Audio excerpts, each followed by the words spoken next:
Nesse vídeo você vai entender como o futebol surgiu entre as classes trabalhadoras aqui na Inglaterra e se tornou um dos produtos midiáticos mais lucrativos do mundo.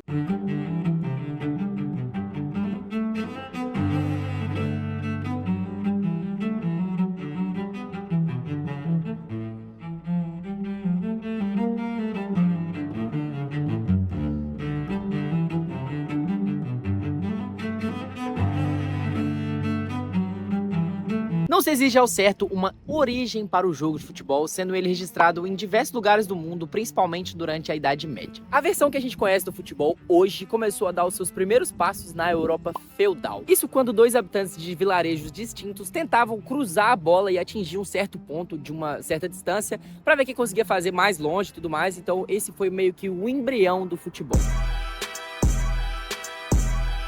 E posteriormente, esse novo esporte começou a ser praticado em universidades inglesas, sendo cada universidade tendo a sua própria regra. E mano, além de cada universidade ter a sua própria regra, esse jogo ele era tipo uma mistura de rugby com futebol americano, com um pouco do futebol que a gente conhece hoje. Enfim, era uma grande bagunça.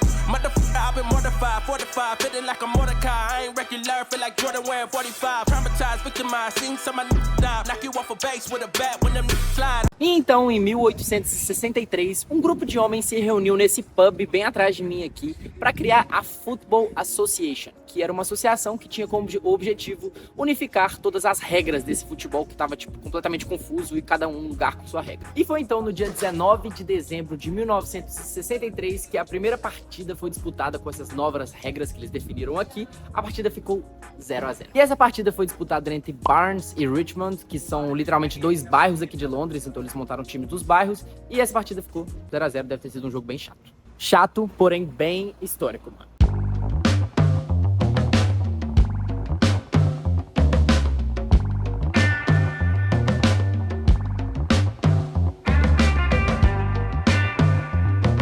Mano, de lá pra cá, vocês estão ligados, o futebol mudou, muitas coisas mudaram, como por exemplo, os gols começaram a ter redes só a partir de 1889, os times começaram a ser rebaixados só a partir de 1898, e o impedimento da maneira que a gente conhece hoje em dia foi introduzido só em 1925, muito tempo depois do começo das regras do futebol lá no pub que a gente acabou de estar.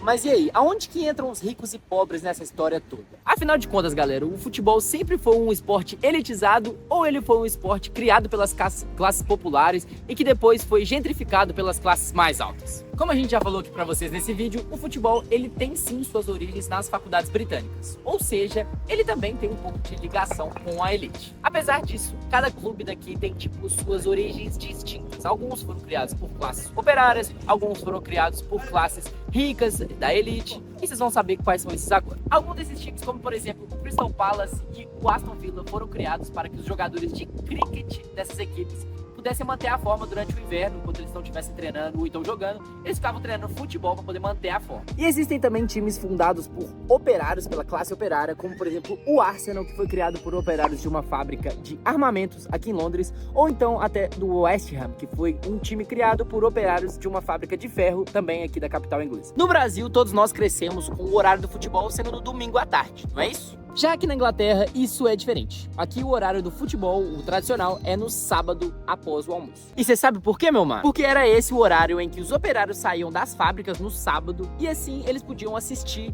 os jogos dos seus times de futebol, isso durante o período da Revolução Industrial.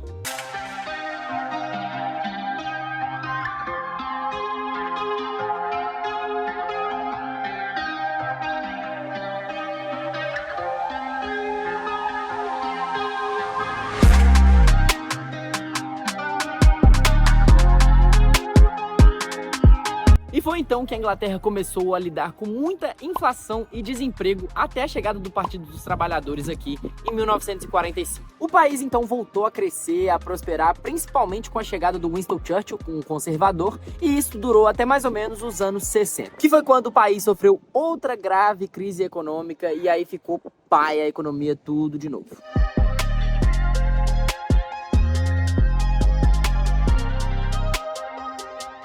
Algo que começou a ser resolvido com a chegada ao poder da Margaret Thatcher, uma conservadora que virou primeira-ministra aqui e ajudou a solucionar e sair dessa crise onde eles entraram novamente. A Margaret Thatcher ficou conhecida como Dama de Ferro e ela é uma figura política muito controversa no mundo todo, que apesar da política dela de privatização e de contenção de gastos tenha conseguido abaixar a inflação aqui na Inglaterra, ela mesmo assim é conhecida como muito elitista, então ela gera controvérsias no mundo todo. E ela causou muita revolta na população, principalmente na população mais pobre, que viu tipo como muitas fábricas foram subsidiadas pelo governo, muitas fábricas foram fechadas, muita gente ficou sem emprego e sem norte na vida.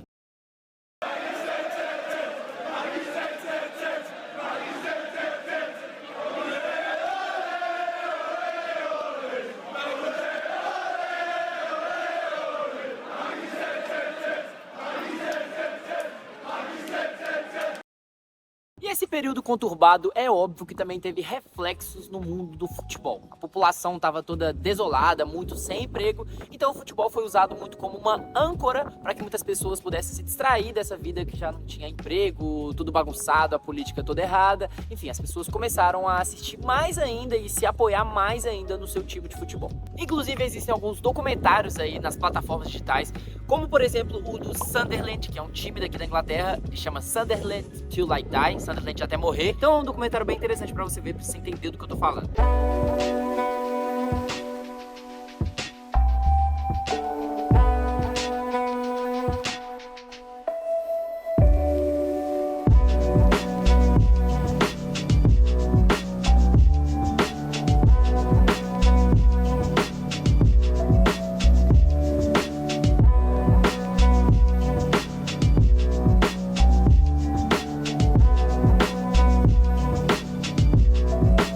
Embora a Premier League seja uma das principais ligas, se não a principal liga do mundo, uma das ligas mais ricas, o sonho de todos os jogadores, para ela chegar nesse estado, tipo, teve um longo caminho, nem sempre foi assim, nem sempre foi todo esse luxo que é hoje, todo esse glamour que tem hoje a Premier League. Na verdade, a liga inglesa passou por maus bocados até chegar aonde ela é hoje, mano. Os gramados, você vê, tipo, uns gramados nos estádios igual esse, já foram grandes pastos, verdadeiros pastos, igual de tipo time de várzea no Brasil. Quem vê esses estádiozão assim hoje, filho, nem imagina que essas paradas geralmente era tudo puxadinho, com uma estrutura completamente precária, sem oferecer nenhuma segurança para os torcedores, e nem tanto tempo atrás. As arquibancadas populares aqui eram conhecidas como os terraces, que eram basicamente o setor das gerais, os extintos setores das gerais que a gente tinha no Brasil, sem arquibancada e tudo mais, só no concreto. E nesse período, um fenômeno social começou a acontecer aqui, que ficou conhecido como hooliganismo.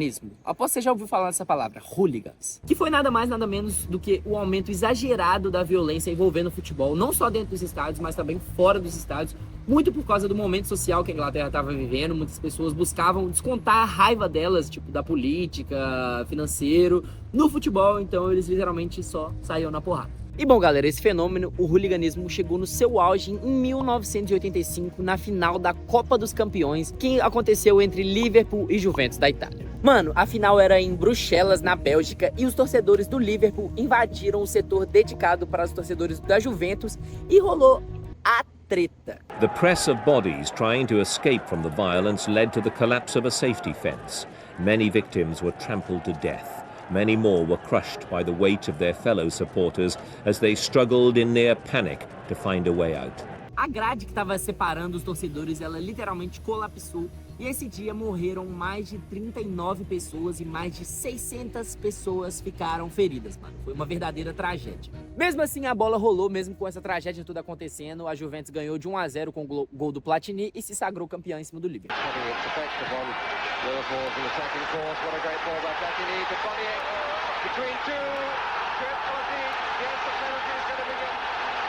Platini will take it.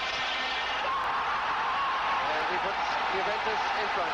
Essa tragédia deixou fortes consequências para todos os times ingleses, mano. Não só como o Liverpool, mas todos os times ingleses foram banidos de competições europeias por 5 anos. Por uma coisa que o Liverpool, os torcedores do Liverpool fizeram. E, mano, os times aqui já estavam sendo afetados pela crise econômica que o país estava vivendo.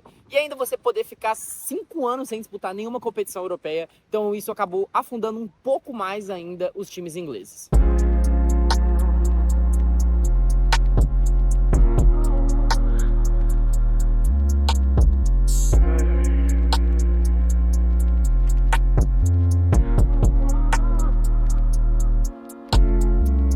sim, galera, para piorar mais ainda as coisas, outra tragédia aconteceu em 1989, só que dessa vez pela Copa da Inglaterra e sim, mais uma vez envolvendo o Liverpool.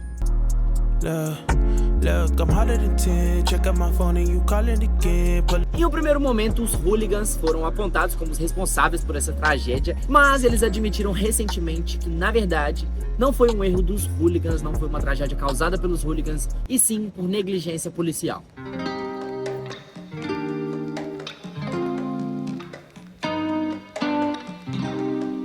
Isso porque até então a primeira-ministra Margaret Thatcher tratou o assunto de futebol como um assunto de segurança pública, mano. E ela chegou até a cogitar em que os jogos fossem feitos com portões fechados.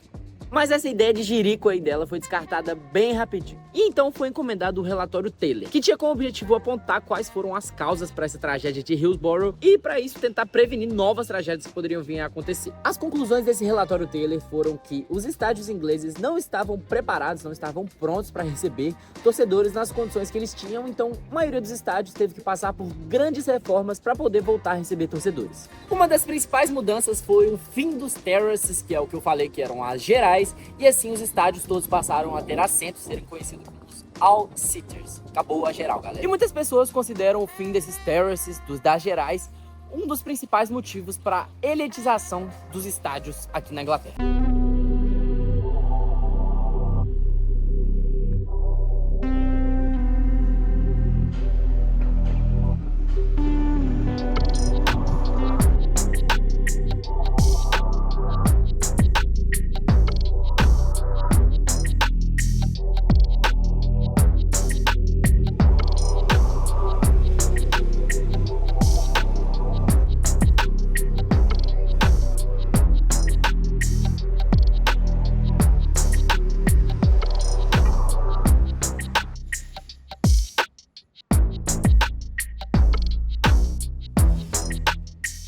Além disso, a discussão sobre transmitir jogos de futebol na televisão aqui no Reino Unido sempre foi uma questão muito complicada. Isso porque existem discussões sobre que até hoje essa questão de transmitir os jogos na televisão podem afastar os torcedores dos estádios. E por isso existe um horário aqui no sábado, até hoje, em que as partidas não são transmitidas, exatamente para fazer com que pelo menos uma partida na rodada não seja transmitida, que aí forçam que os torcedores vão para os estádios assistir.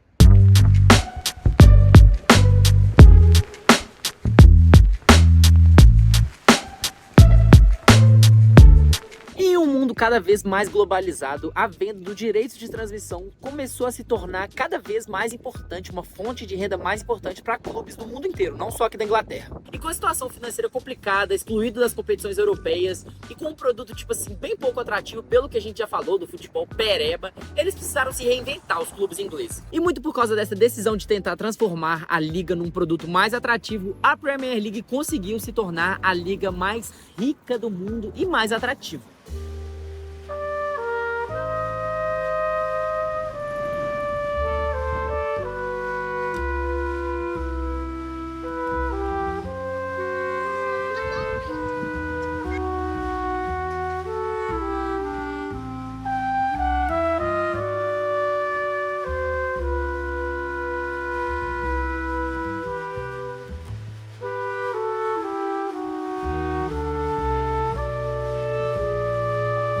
Então, para a gente poder entender como que o futebol inglês se tornou nesse produto multimilionário, a gente tem que entender que apesar dele ser um produto globalizado, ele também é um produto extremamente local, que tem sim origem na elite britânica, mas que também tem muito em sua essência o popular, o povão, que em diversas ocasiões foi um alento para a população trabalhadora e que hoje em dia voltou a ser um produto novamente da classe elitizada. E é por isso mesmo que existem 8 divisões profissionais aqui na Inglaterra, divisões profissionais, mano. O futebol aqui, ele transita em todas as classes, em todas as cidades, cidades pequenas, as cidades grandes.